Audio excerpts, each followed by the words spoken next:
Good evening. My name is Phil Easter, historian and writer from Baltimore, Maryland, also known as the Amazing Memory Man. We are recording this YouTube story on Friday, September 9th, 2022. It has now been just over 24 hours since Her Majesty Queen Elizabeth II died at Balmoral Castle in Scotland. She died yesterday, September 8th, 2022. She was the longest reigning monarch in British history. She became queen on February 6, 1952, the day her father, King George VI, died. I was born in 1952, later that year on October 17th, so she is the only queen that I have ever known, and I will be 70 next month. The only queen so many people have ever known in their lifetime.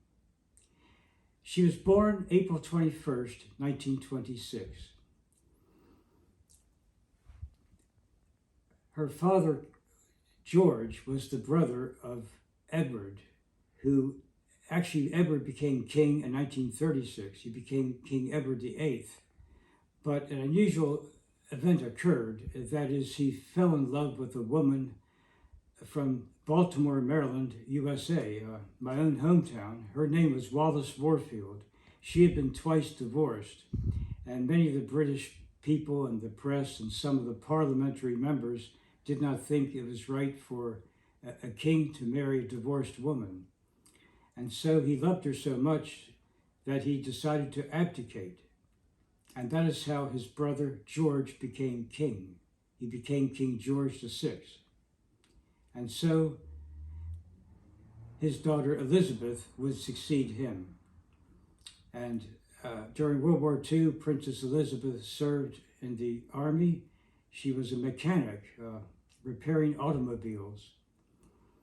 And then, as I said before, after the war, 7 years later, her father died in 1952.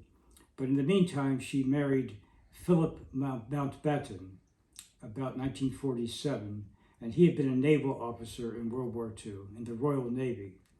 Their oldest child, Charles, was born on November 14th, 1948. So then she became queen in 1952 officially, but her official coronation ceremony, interesting, was not for 16 months later. Not until June 2nd, 1953, was her official coronation. But still, whenever a monarch dies, that the next successor technically becomes the next monarch, even if the coronation takes some time. That was longer than usual. Usually they have a coronation ceremony within 1 year, and I would expect the new King, Charles III, the son of Queen Elizabeth II, I don't think it's going to be as long as 16 months, but we don't know for sure yet. But I heard his speech earlier this afternoon on television, the first speech of King Charles III. And it was just a short speech, his first official speech. He's still in mourning, of course. There will be a 10-day period of official mourning. I think they said her official funeral will be on September 19th. That's what I heard on the TV reports today so far, sometime around that, September 19th. Well, in 1979, I took a long trip to Great Britain and Ireland, a 15-week trip. It was just wonderful. I saw so many interesting things, experiences, historical anniversaries. I met many people, music concerts, sports events. And on July 5th, 1979, in particular, I was on the Isle of Man. The Isle of Man is a small island in the Irish Sea between the larger islands of Britain and Ireland. It is part of the British Commonwealth. But they do have their own parliament called the Tynwald, which was founded in 979 AD. So in 1979, that was exactly 1,000 years. And I took a boat from Liverpool, England on July 4th. my whole trip began June 26 in London, and then I went to Liverpool. And on July 4th, I took a boat from Liverpool to the Isle of Man. And I was at a pub that night, talking to people, and I knew that the big ceremony would be the next day, July 5th. But I did not know until then that Queen Elizabeth would be there. And that's when I found out she would be there.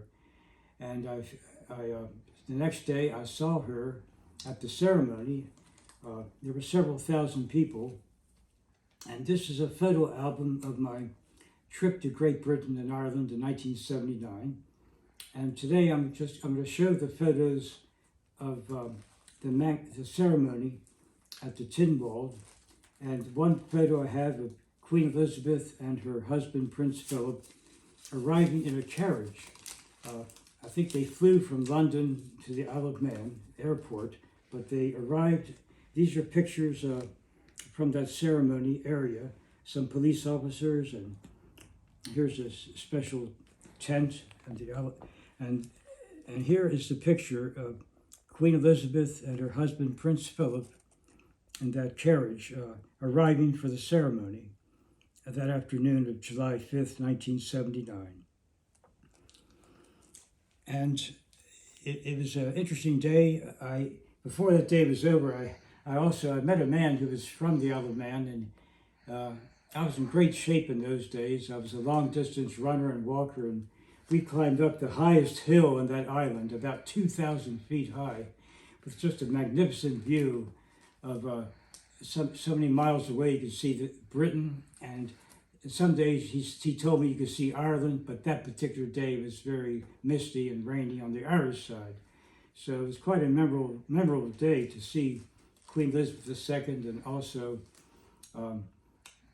climb the highest hill on the Isle of Man, about 2,000 feet above sea level. Well, over the years, I've been very interested in the royal family of Great Britain, and I kept up with many news events regarding the royal family over the years. And in 1991, Queen Elizabeth came to Baltimore with President George H.W. Bush. They went to an Orioles baseball game at the old Memorial Stadium, and that was the last year Memorial Stadium here in Baltimore was used for Orioles baseball. And one day that year, there was a game, and I went to that game also, and thousands of people, of course, to see the game. And President George H.W. Bush and Queen Elizabeth came out to the field, and they actually met some of the Oriole players. But the time I saw her in the Isle of Man many years before, I'm glad I was able to see her there and get the photograph. And it was a great experience, that long trip.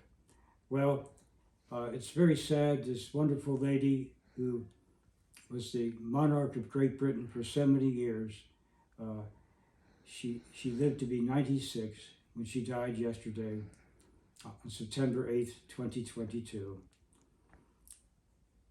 The history, the events that have happened in the last 70 years around the world, and there have been 15 British prime ministers, and ironically, her last official duty, just 2 days before she died, September 6th, she met the new Prime Minister, Liz Truss. Liz Truss came up to Scotland and met her there at Balmoral Castle.